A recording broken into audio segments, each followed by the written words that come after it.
Hey, what's up guys? My name is Sal, and this is another expedition log. Season's greetings and happy holidays from Quite Studios. Last January of 2018, I flew down to the Gulf Coast and I visited a few places and filmed them for your pleasure. I visited the Houston area and 3 malls there. I visited the San Jacinto Mall, Pasadena Square Mall, which is now known as the Plaza Paseo, and also the Greens Point Mall. I went back to New Orleans, gathered myself, and the next morning I drove up to Jackson, Mississippi with my dad, and we visited the Metro Center Mall, which is now shuttered. Finally, I went to Baton Rouge, and I filmed the Cortana Mall. All of these places are massively interesting in their own right. I intend to show them all to you, so consider this the first part of that series, of the Gulf Mall 2018 series.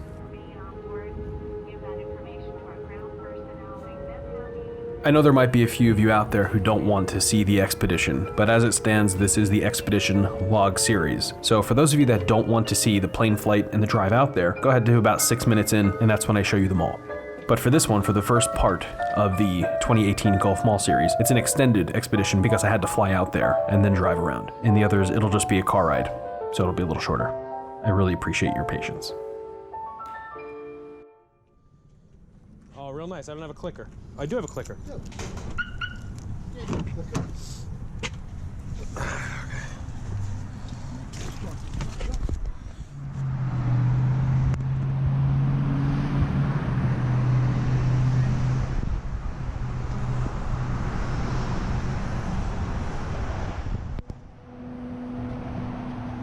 The Gulf Coast is one of the most fascinating places in the United States of America. It's been so battered over the years by hurricanes and storms, and if you look at the coast of Louisiana, it's disintegrating. It's losing so much land per year due to erosion. As I was traveling around this area, you can see the effects that the storms and the weather have had on this area, and a lot of these malls have been incredibly damaged over the years due to hurricanes. Most recently, Ike and Harvey.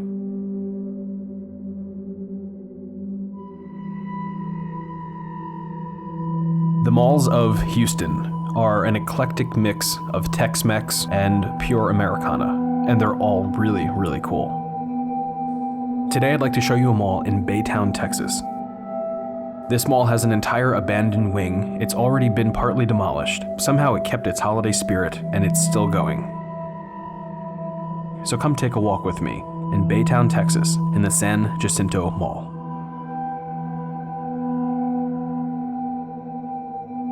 But first, a word from our sponsor. That dude with the mustache, whose monkey was throwing oyster crackers at the woman he was dating, so the woman left him, and then he had no choice but to go on Yahoo and find a woman with a giant bird to catch the monkey's crackers in its mouth. You guys know that commercial. That guy and his monkey are sponsoring this video.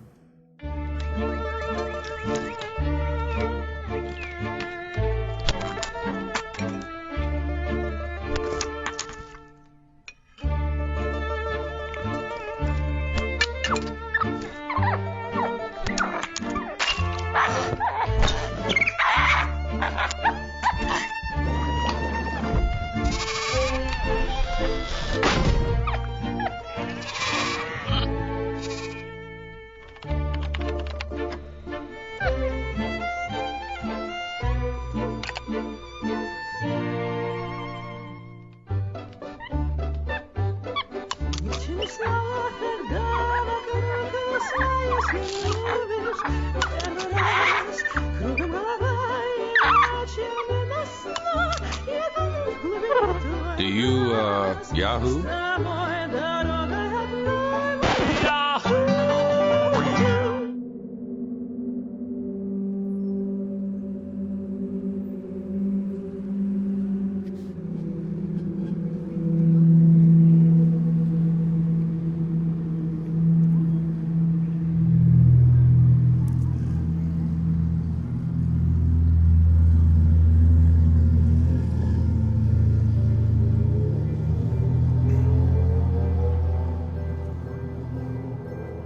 In the late 1970s, a joint venture between the Herring Group and Chicago-based Marathon US Realties Incorporated sought funding from Aetna Life Insurance to build a mall in the greater Houston area.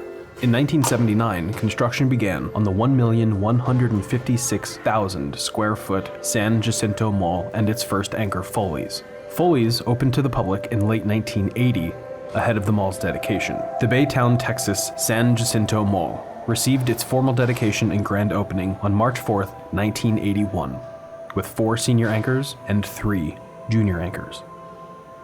There was Foley's as senior to Palais Royale in the southwest wing, Service Merchandise in the northwest wing, Sears as the senior to the junior anchor The Fair in the northeast wing, and Montgomery Ward as senior to Beals in the southeast wing.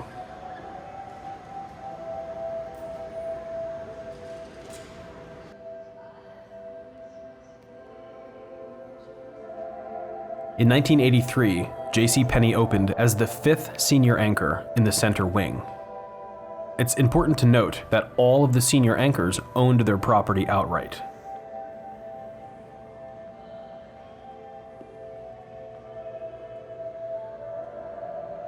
In 1984, the O'Connor Group bought the mall from Aetna Life Insurance and the Herring Marathon Group, outright, cash deal. And then 1 year later in 1985, Mervyn's opened as the junior anchor in the northwest wing, accompanying Service Merchandise.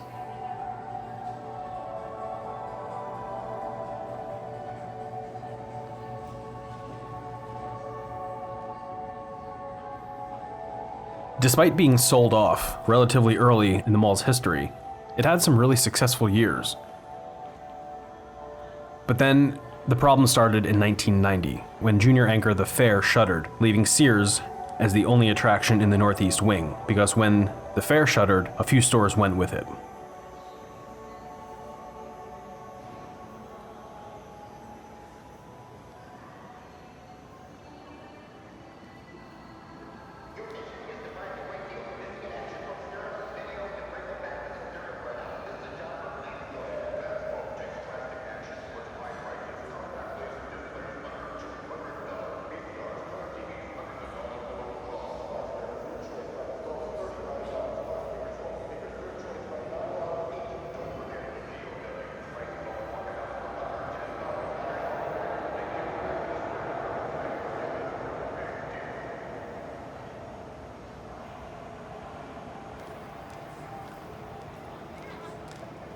I think the coolest thing about this mall is that it has a second floor, but the second floor is only for a playground, and it has a big carousel up there. So I went hunting around to try and find a way in, because the security guard told me that they're completely closed down, and they have no plans on reopening it.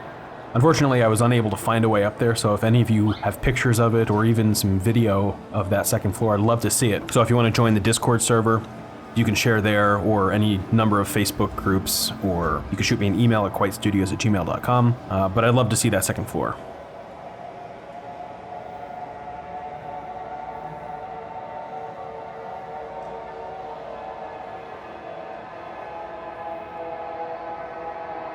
Check this out. See the massage parlor over here?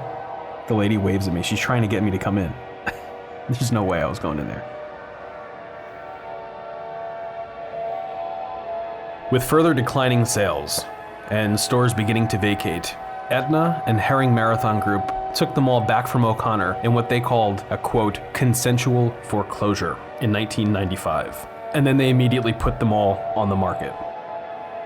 The mall stayed on the market for about 2 years, and after 4 grueling months of negotiations to acquire the mall, Los Angeles-based Alliance Retail Group, led by the famous film producer Bob Yari, who produced the movie Crash, he purchased the mall, and Yari later shifts ownership of the mall to his main company, Tri-Yar Company, LLC.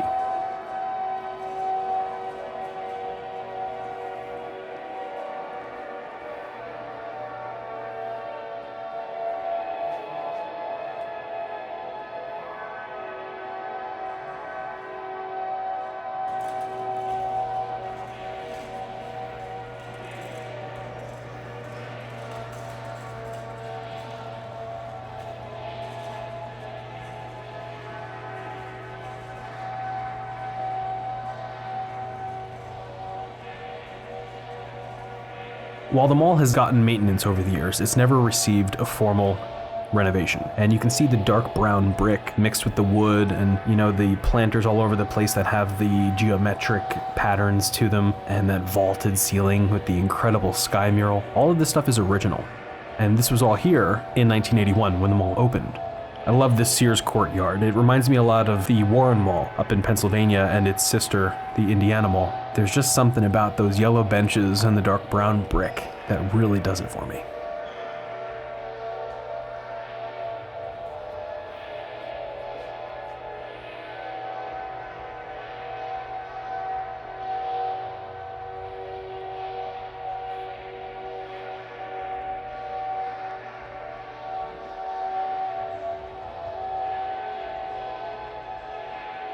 At the turn of the millennium, lots of stores were closing, and one of the anchors, Palais Royal, they shuttered in 2000. Going into 2001, more stores were closing, including 3 anchors. They lost Beal's, Montgomery Ward, and Service Merchandise. Burlington Coat Factory assumed the Montgomery Ward space and remained open for only 4 years, shuttering in 2005. Bob Yari's Tri-Yar Companies put the San Jacinto Mall up for sale in 2006, along with the Greens Point Mall in Houston, Mall of the Mainland in Texas City, and Pasadena Town Square. In the same year, Foley's closed and was replaced by this Macy's.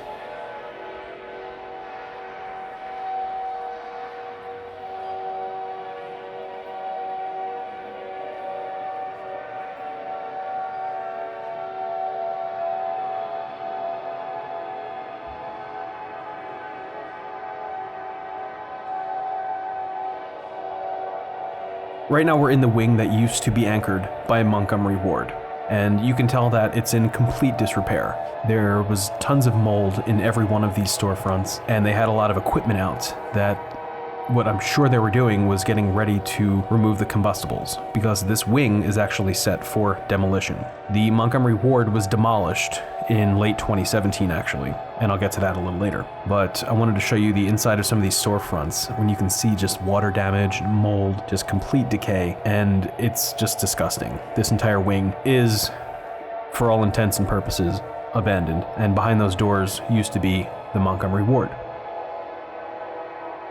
A lot of the damage that this mall sustained happened over the course of the years through lots of storms and hurricanes. And on September 12th, 2008, Hurricane Ike blew into the Houston area. And it completely devastated the Baytown area, causing irreparable damage. And also, it actually temporarily shut down the Baytown ExxonMobil refinery. So they lost a lot of business during Ike, and they sustained a ton of damage. Going into the early 2010s, the mall saw very little growth, and the only major change in tenancy was the opening of Ashley Furniture in the northeast wing, accompanying Sears. Now again, at the time, Bob Yari has the mall up for sale. He's had the mall up for sale since 2006, so this isn't his prized possession by any means. When Ike blew in, it caused a lot of damage to this mall and his other malls. So in 2013, Bob Yari sued the Fireman's Fund for breach of contract.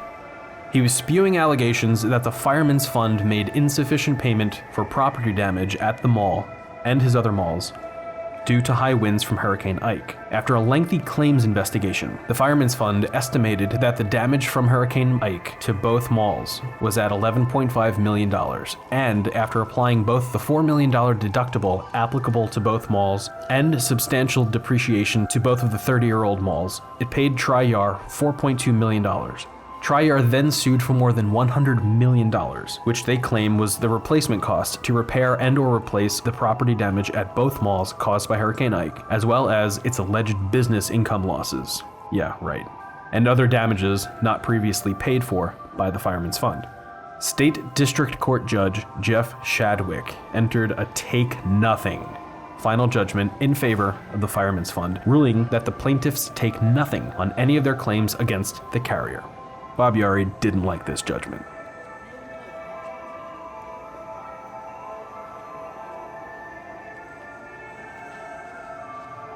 So one of the things that I noticed about malls down in Texas specifically is that a lot of the closed off corridors that have the drywall up to block you from going in, they have doors for mall walkers so that you could just still go in there and walk.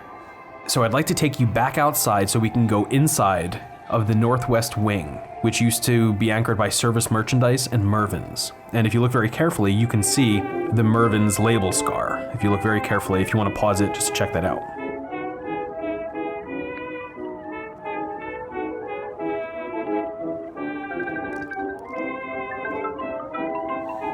One of the telltale signs of a mall in distress or a mall dying, and a lot of abandoned malls too, not that they need another sign, is the trail of green lichen or mold coming down from the roof, which indicates really poor drainage, and you can see everything is dark. All of the walkways are dark, and you can see it there. It's pretty disgusting. After 9 years on the market, Bob was finally able to unload the San Jacinto Mall to Fidelis Realty Partners. They purchased the mall from Tri-Yar Companies when the mall was 70% occupied. Immediately, Fidelis announced a $100 million redevelopment project to transform San Jacinto into a 1 million square foot open-air marketplace. Work was scheduled to begin within 3 years of Fidelis acquiring the mall.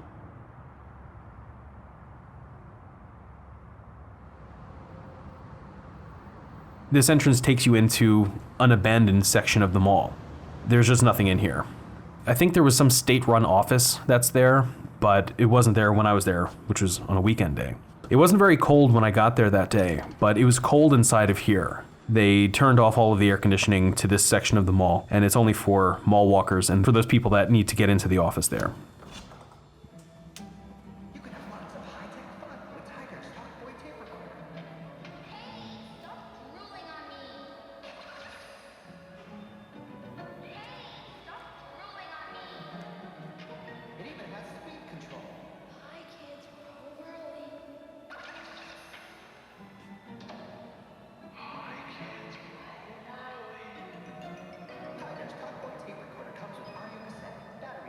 But it still has those amazing attributes like the wood grain floors and the dark brick and this awesome mural painted for the carousel that you can get to on the second floor, which isn't accessible anymore.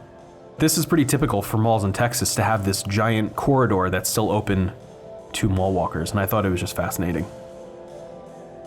Working with Houston-based architects Boucher Design Group, the mall's redevelopment was officially kicked off in April of 2016, beginning with the demolition of the old Wards and Beals buildings. Plans were to demolish all or a large portion of the mall to build a 1 million square foot open air center. Then, in August of 2017, Hurricane Harvey made landfall and devastated the Houston area once again. In Harris County alone, nearly 30 to 40% of the land was submerged, which was about 444 square miles, and over a dozen fatalities were reported in the greater Houston area. This footage was shot in January of 2018. A little later in 2018, the Sears shuttered, leaving only JCPenney and Macy's as the anchors for the mall, which is still to this day awaiting redevelopment.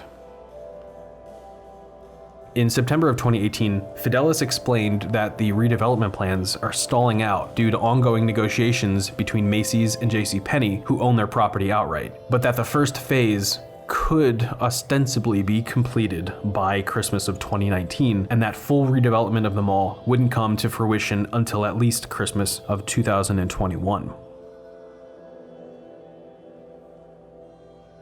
I'm caught in the middle with how I feel about these redevelopment plans. On one hand, I love the mall how it is. I think it's gorgeous, and I think that it's a testament to design of the past. But the Baytown, Texas area is booming due to huge expansions in the petrochemical industry, and this redevelopment would be an incredibly welcome enhancement to Harris County, Texas. Developers are rushing to meet the increasing demand for homes and apartments in the area, and despite the dismal performance of a few malls in the greater Houston area, retail's booming, and a redeveloped San Jacinto Mall could bring in some serious business to an area that really needs it. As always, I'd like to thank all of you for watching this video and sticking it out and staying with me as we walk through this amazing mall. Thank you to all my subscribers and patrons and anybody that supports the channel. You guys all rock. The 2018 Gulf Mall series is 5 parts: San Jacinto, Greens Point, Plaza Paseo, Cortana Mall, and the Metro Center Mall. So keep an eye out for the other 4 parts. I'll be releasing these over the next couple of weeks. I also plan to release something really special on Christmas Day. And if there's something that you liked in this video, please leave me a comment, subscribe, like it. Make sure you all check out the Discord server, and the link is in the description below, and that you follow me on Twitter and Instagram because I do post updates there so you can follow the expedition live. So thanks again for watching, everybody. Take care.